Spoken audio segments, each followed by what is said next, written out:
ng bagyo, sa bayan para sa bayan.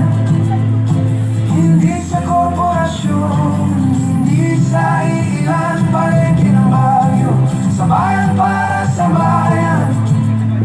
Gobyerno makinig, tinig ng mamamayan. Di kami laban sa pag-unlad ng lungsod, ngunit gobyerno, gampanan mo ang iyong tungkulin sa bayan. Kaya nitayo ng sariling kamay ang palengke para sa lahat, di para sa ilan lang. Walang kailangan ng kasunduan ng tubo, walang pribadong kamay sa yaman ng publiko. Ayan, isang magandang araw po sa ating lahat.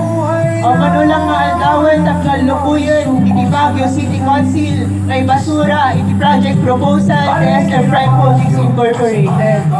At mamaya naman po, hinanayahan po namin ang bawat isa na makisa at makilahok sa ating kilos protesta para igiit ang ating mga karapatan sa kabuhayan, sa pampublikong espasyo at sa pamilihang bayan. Alas 3 po yan dito po sa Malcolm Square. Maraming salamat po.